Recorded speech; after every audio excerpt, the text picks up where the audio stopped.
ummata fixu jirtu. Humnoonni mootummaan waraana bilisummaa Oromoo fi bu'uura waraanichaa kan ta'e uummata balleessuu fi barbadeessuuf ajjeechaa jumlaa raawwataa jiruun gaazexeessaa Maartin Plaawot dubbate. Shaneen dullaa humnooti nageenyaa jalaa baqachaa lammiilee nagaa irratti haleellaa raawwataa jiran ministeera muummee Itoophiyaa Abiyyi Ahmad Aleettoon yaada isaa kenne. Haleellaa keenya dadhabdee baqachaa nama fixaa jirti jan shanee tamiisin baqachuu jira isiniin baqachuu jira. Yaa kajibdu shanee tamiisin baqachuu jira. Waraanni kaaba Itoophiyaa tasgabbii dhabiinsa Oromiyaa keessa ture haguugee jiram jaarmiyaa mirga ilmaan namaatiif qabsaa'uun Human Rights Watch tibbana gabaase. Akkam jirtan kabajamtoota daawwattoota Oromiyaa Miidiyaa Neetworkii kun torbaniin naanna'ee kan isinii dhiyaatu qophii mil'oo tibbanaati. Qophii mil'oo tibbanaa keenyarraatiin ammoo ajjechaa fi duula waraana bilisummaa Oromoo dhabamsiisuuf mootummaan Itoophiyaa taasisaa jiru akkasumas ammoo ajjechaa jumlaa kutaalee Oromiyaa garaagaraa keessatti raawwatamaa jiru ilaalchisuun yaadota gamaa gamanaa irratti xiyyeeffachuun waan qindeessine qabna. Mootummaan Itoophiyaa maal jedha? Miseensonni paarlaamaa maal jedhu? Akkasumas ammoo xiinxaltoonni siyaasaa maal jedhu?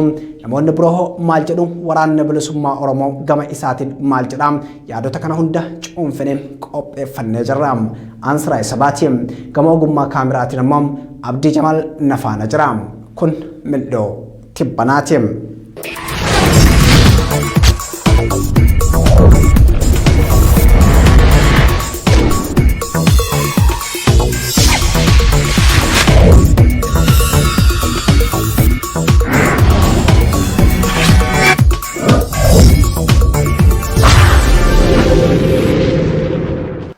Gaazexeessaan gaanfa Afrikaa kibbaatti dhimma walitti bu'iinsa irratti barreessuun beekamu Maartin Plaawot humnoonni mootummaa waraana bilisummaa Oromoo fi bu'uura waraanichaa kan ta'e uummata balleessuu fi barbadeessuuf ajjechaa jumlaa raawwataa jiru jedhe. Gaazexeessaan kun ajjechaawwan Oromiyaa keessatti raawwatamaa jiran hordofuun xiinxala tibbana barreesseen humnoonni mootummaa odeeffannoo sobaa haala gaariin diriirfame hordofuun duula gurguddaa lama uummata nagaa irratti raawwataa jiru jedhe. Duulli jalqabaa waraanni mootummaa qubsuma waraana bilisummaa Oromoo balleessuu fi Oromiyaa dhihaatti qabeenya uummataa gubuu fi ajjechaa jumlaa raawwatuudhaan kan lammataa immoo yakkoota raawwataman kanaaf waraana bilisummaa Oromoo komatuudha jechuun barreesse.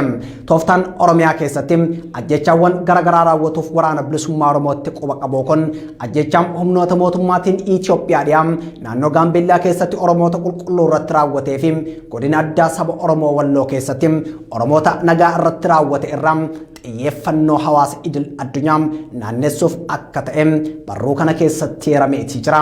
Miidiyaaleen mootummaa fi sabboontonni naannoo Amaaraa ajjechaa kanaaf waraana bilisummaa Oromootti quba qabuun komataa jiru.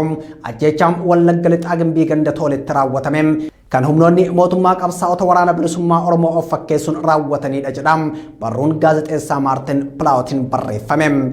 Ajjechaan jumlaa namoota nagaa irratti raawwatamuu fi manneen qonnaan bultootaa gubuu kan jalqabe erga baatii bitootessaa keessa mootummaan duula waraana bilisummaa Oromoo fi deeggartoota isaa dhabamsiisuuf jalqabeen booda gaazexeessaan Maartin Plaawot barruu isaa kanaan mootummaan waraana bilisummaa Oromoo fi dargaggoota Oromoo cabsuuf akka karoorfate ifatti dubbataa ture jedhe. Dargaggeessi mootummaan cabsuuf karoorfate dargaggeessa qabsoo inni taasiseen ministeerri muummee Abiyyi Ahmad aangotti dhufeenidha jedha. Ajjechaan Tolee waxabajjii 18 bara 2022 raawwatame kaayyoon isaa guddaan odeeffannoo sobaatiin waraana bilisummaa Oromoo maqaa xureessuun akkasuma Oromoo fi hawaasa biroo gidduutti wal dhabdee facaasuu fi Oromiyaa irratti waraana labsuuf sababa barbaaduudha jedha barruun gaazexeessaa Maartin Plaawot.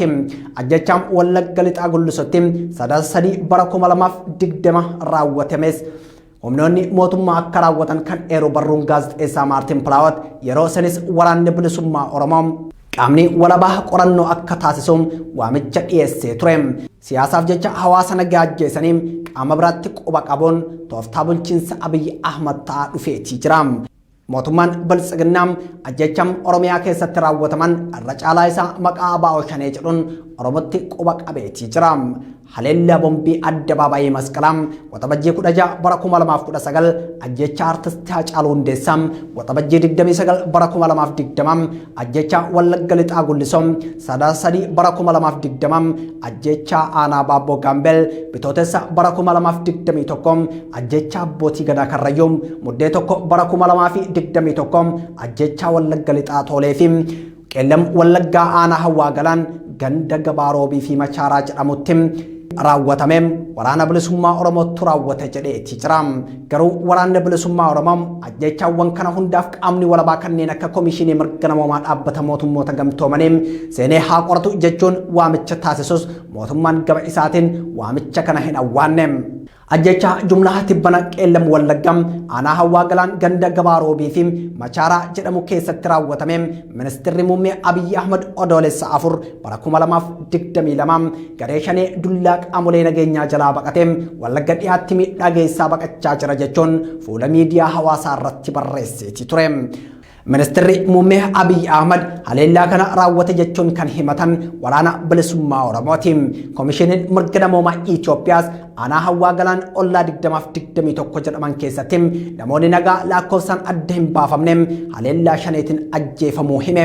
Komishinichi battaluma muummeen ministeera Abiyyi Ahmad barruu ajjechaa jumlaa maxxansanitti qorannoo tokko malee abaa'oo shanitum ajjechaa kana raawwate jedhe.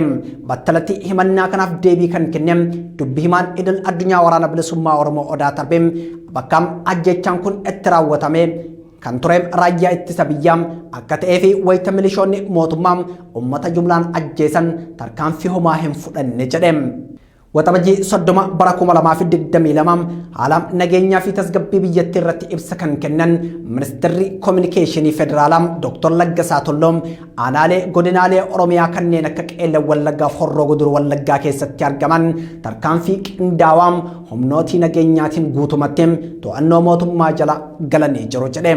Bu'uura ibsa Dr. Laggasaa Tullootiin naannoo ajjechaan itti raawwatame kanaan kan qabatee jiru loltoota mootummaa Biltsiginnaati. Ajjechaa kana ilaalchisuun miseensi paartii Biltsiginnaa fi miseensi mana maree bakka bu'oota uummataa Hangaasaa Ibraahim ibsa kallattiin meetaa yookaan feesbuuk irratti kenneen mootummatti quba qabe. Miseensi paarlaamaa fi paartii Biltsiginnaa Hangaasaa Ibraahim maddii ajjechaaf dararaa Oromiyaa keessaa caasaa mootummaati jedha.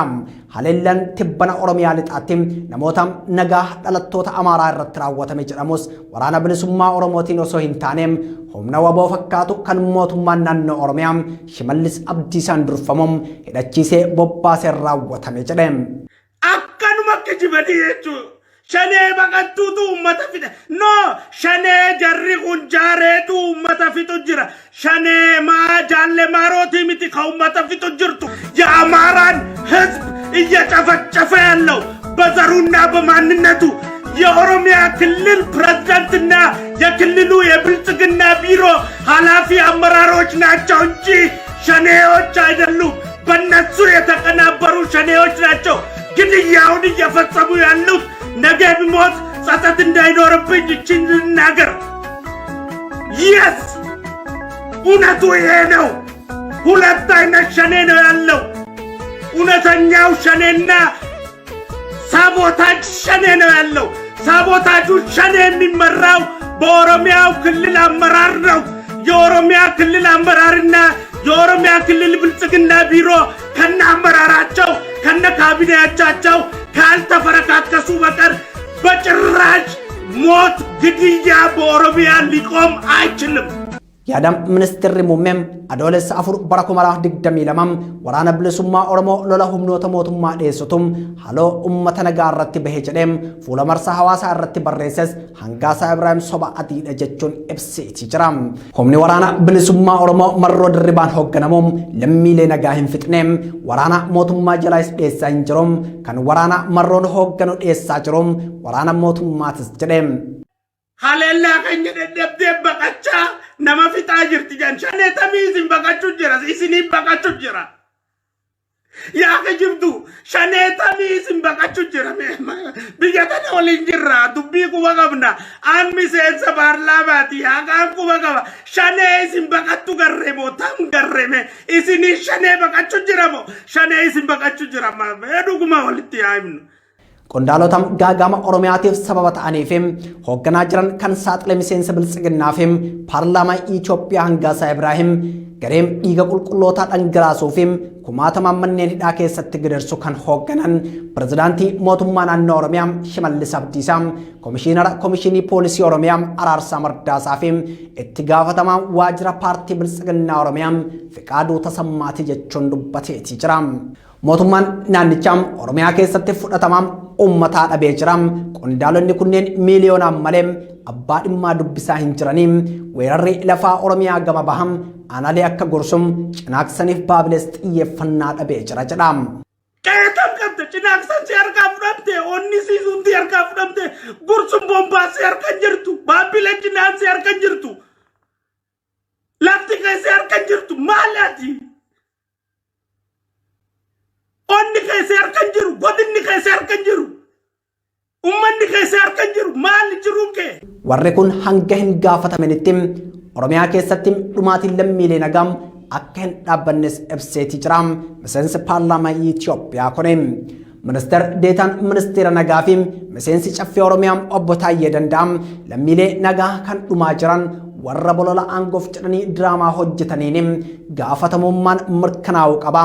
Kana ta'uu baannaan dhumaatiin to'annoo mootummaatii ol ta'uun arguu dandeenya jedheetii ture. Ajjecha abbootii gadaa Karrayyuu irratti raawwatame mootummaan ABO shanetu ajjeese jechuun dubbatee tures akka mootummaan ajjeese kan saaxile miseensa paarlaamaa Itoophiyaa Hangaasaa Ibraahim. Kaayyoon ajjechaa kanaa ija addunyaa fuulduratti maqaa waraana bilisummaa Oromoo balleessuun dhiibbaa waraanni bilisummaa Oromoo Omu dabalatee marii hunda hirmaachisee akka taasifamu hawaasni addunyaa taasisaa jiru gara maqsuuf kan raawwatame jedhamuun dubbatamaati jira. Gama biraatiin mootummaan biltsiginnaa maqaa waraana bilisummaa Oromootiin humnoota yakka namoomaaf ajjechaa jumlaa raawwatan leenjisee bobbaasuun ji'ootaan dura dubbatamaati ture. Kanaaf ragaan haasaa hoogganaan olaanaa waraana bilisummaa Oromoo Marroo Dirribaa Gimbiif beegittim dhuma bara 2021 taasiseedha. Garee kanam ammoo kan bobbaasem mootummaa ta'uu eeramaati ture.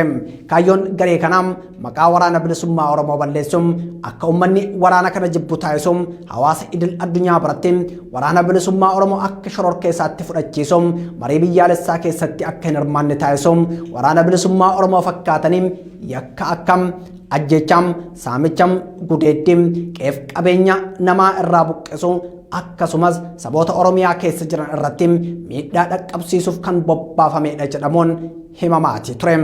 Wanti amma raawwataa jirus isuma kana. Ragaan kana ammoo Hangaasaa Ibraahim kan uummatam nagayaam Oromiyaa keessatti fixaa jiru garee Marroo Dirribaatiin hoogganamu osoo hin taane Shanee Shimallis Abdiisaa ijaaree bobbaaseedha jechuu isaati. Akkanuma kijibanii jechuudha. Shanee baqattuutu uummata fixa.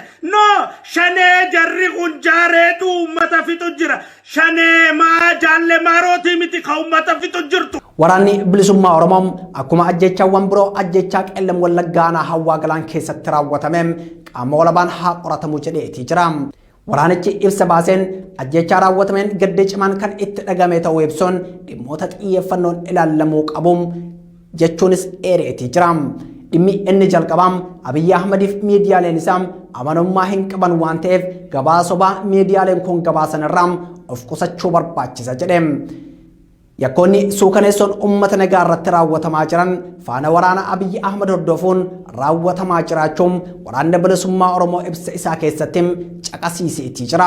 Waraanni Tigraay eegalamuun dura loltoonni mootummaa Wallagga Lixaa keessa bal'inaan buufamanii turaniiru. Yeroo sanatti haleellaan lammiilee nagaa irratti fuulleffatee gullisoo dabalatee iddoowwan garaagaraatti raawwatamaa turanii jiru jedhe waraanni bilisummaa Oromoo dubduubee seenaa ajjechaa suukaneessaa kana yookaasum waraanni Tigraay eegalamuu hordofee ammoo waraanni mootummaa naannicha keessaa socho'uun guutumaan guututti jechuun bifa danda'amuun gadi dhiisee bahee ture. Erga waraanni mootummaa laficha gadi lakkisee bahee as yakkoonni lammiilee nagaa irratti raawwatamanis dhaabbatanii turan jedhe. Waraanni kaabaam qabbanaa dhufu hordofuun ammoo waraanni Abiyyi Ahmadiin hoogganamu sadarkaa olaanaan gara Wallaggaatti guuramaa tureera. Gabaasaalee yakkoota suukaneessoo dhagahamaa jiranis faanuma isaanii hordofuun naannichatti dhagahamuu itti fufee jira jedhe. Bulchiinsi Abiy Ahmad yeroo ammaam humna waraanaa waliigalaa qabu keessaam walakkaa kan tahum kutaa waraanaa 21 irra jireessan gara godinaalee Wallagga Lixaaf Qeellam Wallaggaatti bobbaasee jiraachuu kan eeru waraanni bilisummaa Oromoo waraanam garasitti bobbaafame kana keessaam gareen komaandoo 5 fi gareen Rippaabilikaan Gaardii 2 jiraachuu eereeti jira. Irra jireessi waraana mootummaa gara godinaalee kanneenitti bobbaafamaniin sochiin isaanii kallattiin waraana keenya irratti kan fuulleffate osoo hin taane ajjechaaf dararaa lammiilee nagaa akkasumas qeefi mandaroota hawaasni nagaa keessa jiraatu goboo fi barbadeessuu irratti kan fuulleffatedha jedha waraanni bilisummaa Oromoo. Walwaraansa Itoophiyaatti xumura gochuuf marii hunda hirmaachisatu barbaachisaa jechuun yeroo hawaasni addunyaa sirnicha irratti dhiibbaa uumaa jiru kanatti Murniin aangorra jiru bu'uurri jabaan waraana bilisummaa Oromoo garas yookaan Oromiyaa lixaatti yaada jedhuun waraana isaa gara Wallaggaatti bobbaasaa jira. Kunis waraanni bilisummaa Oromoo qaama furmaata rakkoo biyyattii akka hin taaneef kaayyoon waraanni bilisummaa Oromoo qabsaa'uuf waltajjiiwwan qophaa'an irratti bakka akka hin arganneef yaadameeti jedhe. Qumaaraan murni kiiloo 4 maddeeffate lubbuu lammiilee nagaatiin taphatu kanaaf dhalattoonni Amaaraa Oromiyaa keessa jiraatan mijatoo ta'anii jiru kan jedhu ibsi waraana bilisummaa Oromoo gochi suukaneessaan raawwatamaa jiru seenaa keessattuu kan dhagame hin beekne ta'uu eere. Dhimmi biraa waraanni bilisummaa Oromoo hubachiise gaanfa Afrikaa keessa qaamni siyaasaa fi waraana Shanee jedhamu hin jiru. Shaneen garee murni Abiy Ahmad namoota afaan Oromoo dubbatan waraana isaa fi milishaa naannoo keessaa walitti qabee waraana bilisummaa Oromoo fakkeessee ijaaree bobbaasuun kan ittiin ajjechaa fi yakkoota suukaneessa uummata nagaa irratti raawwataa jiruudhaani jedhe. Komishiiniin mirga namoomaa Itoophiyaa dhimma Oromoo, dhimma Oromiyaa fi dhimma waraana bilisummaa Oromoo irratti qaama walaba hin taanedha kan jedhu waboon gocha suukaneessaa dhalattoota Oromoo walloo irratti muddee darbe raawwatamee fi viidiyoo isaan dhiyeenya kan ifa ta'e eenyu akka raawwate osoo ifatti beekamu maqaa dhahuurraa of qusatee jira jechuun komate. Faallaa kanaatiin ajjechaa tolatti raawwatame jedhame irratti qorannoo tokkollee osoo hin geggeessin guyyama sana waraana bilisummaa Oromoo yakkamaa taasisee dhiyeessee jira. Ajjechaan hawwaa galaanitti raawwatame irrattis qorannoo tokkollee osoo hin taasisin waraana bilisummaa Oromoo yakkamaa taasisuun dhiyeessee jira jedha. Waraanni bilisummaa Oromoo komishinii mirga namoomaa Itoophiyaa irraa qabu yoo kaasu. Kana malees komishiinichi mootummaa yakkarraa walaba fakkeessuuf humni mootummaa gara bakka haleellaan itti raawwatametti akka bobbaafamu gaafachuu eera. Waraanni bilisummaa Oromoo kanaafuu komishiinichi qaama walabaa jedhamuu kan hin dandeenyedha. Yakkoonni itti fufiinsaan uummata nagaa irratti raawwatamaa jiran ammoo qaama walabaatiin akka qoratamaniif hawaasni addunyaa dhiibbaa barbaachisu gochuu qaba jechuun gaafateeti jira. Koreen yakka kaaba Itoophiyaatti raawwatame qorachuuf hundaa'e yakkoota guutuu biyyattii keessatti raawwataman akka qoratuuf akka taasifamuufis mana maree mirgoota namoomaa dhaabbata mootummoota gamtoomaniitti iyyatee jira. ABO waboon yookaan waraanni bilisummaa Oromoo jaarmiyaan mirga namoomaaf dhaabbatu Human Rights Watch ammoo gabaasa walitti bu'iinsa Itoophiyaa biroo jedhuun adoolessa 4 bara 2022 baaseen Itoophiyaatti waraanni Tigraay gidiraa naannoo Oromiyaa keessatti deemaa jiru haguugee jira yookaan ammoo dhoksee jira jechuun barreesseeti jira. Human Rights Watch gabaasa isaa kanaan 20 bara 2020 osoo qalbiin addunyaa gara waraana kaaba Itoophiyaa kan Tigraay keessatti jalqabeetti hin deebiin dura kaasee Oromiyaa keessatti gaafatama tokko malee mirgoota namoomaa sarbuun bal'inaan deemaa tureera ammas geggeeffamaa jira jedhe. Kanaaf wanti Oromiyaa keessatti deemaa jiru kun xiyyeeffannaa addunyaa atantamaa barbaada jechuun ibseeti jira. Kan waggaan lammaffaan isaa torbaan darbee yaadatame ajjecha artist Haacaaluu Hundeessaa hordofee hokkoraa fi jeequmsa dhalatee tureen Oromiyaa keessatti yoo xinnaate namoonni 178 ajjeefamuu kan yaadachiise Human Rights Watch taateen kun biyyattii keessatti kabajni mirgoota namoomaa duubatti deebi'uun yeroo itti jalqabeedha jedha. Yeroo artist Haacaaluu Hundeessaa ajjeefame sanitti namoonni gaddaaf mormii ibsachuuf daandiiwwan Oromiyaa fi magaalaa Finfinneetti akka ba'an himuun humnoonni nageenyaa warra gaddaa ba'an irratti tarkaanfii humnaa fudhachuun namoota baay'ee ajjeesanii kan madeessanii turan jedhe. Akka gabaasa Human Rights Watchitti sarbamni mirgoota namoomaa Oromiyaa keessatti akka babal'atuuf sababni biroon duula mootummaan hidhattoota waraana bilisummaa Oromoo dhabamsiisuuf geggeessedha. Bitoota darbe keessa mootummaan Itoophiyaa naannoo Tigraayitti lubbuu lammiilee baraaruu fi dararama hambisuuf lola dhaabuuf murteessuu isaa ibsu hordofeem finciltoonni Tigraay murtee wal fakkaataa dhukaasa dhaabuu labsaniiti jiru. Mootummaan Itoophiyaa waraana humnoota TPLF waliin qabuun kanam nagaan furuuf akka fedhum ibsurra darbeem koree dhimma kana abbummaan geggeessollee ramadeetii jira. Haa ta'u malee waraana bilisummaa Oromoo waliin garuum karaa mariitiin nagaa buusuuf wanti jedhe hin jiru. Gareen waraana bilisummaa Oromoo garuum mariin araaraam bilisaa fi kan qaama walabaa fi ulaagaa idil addunyaa guutuu jiraannan hirmaachuuf qophii akka ta'e ibseetii jira. Akkuma TPLF waliin marii geggeessuuf murteessetti waraana bilisummaa Oromoo waliinis fala karaa nagaa barbaaduu akka qabuun namoonni siyaasaa fi paartileen siyaasaa irra deddeebiin gaafachaatii jiru. Achi keesseenyee tokko siyaasaa madda siyaasaa jira dhugaa qabanii. These are legitimate political force. They have legitimate political grievance. Akkuma TPLF dhaggeeffatanii mariidhaaf hojii teessanitti waraana bilisummaa Oromoo hojii teessanii mari'achuu qabdanii jennedhu. Walwaraansam hidhattoota kanneenii fi humnoota mootummaa gidduutti geggeeffamu irraa kan ka'e lammiileen nagaa gidduutti hedduu rakkataniiru jedha jaarmiyaan mirga namoomaaf falmuun Human Rights Watch. Human Rights Watch gabaasa isaa kana keessatti jalqaba bara 2019 mootummaan Command Post Federaalaa kan humnoota federaalaaf naannoo qindeessuun lixa Oromiyaatti akka hundeesse ibsuun jalqaba bara 2020 keessa internetiin ji'oota sadiif cufachuu dabalatee aangawoonni mootummaa yeroo garaagaraatti maloota kominikeeshinii lixa Oromiyaa irraa kutaa turan jedheetii jira.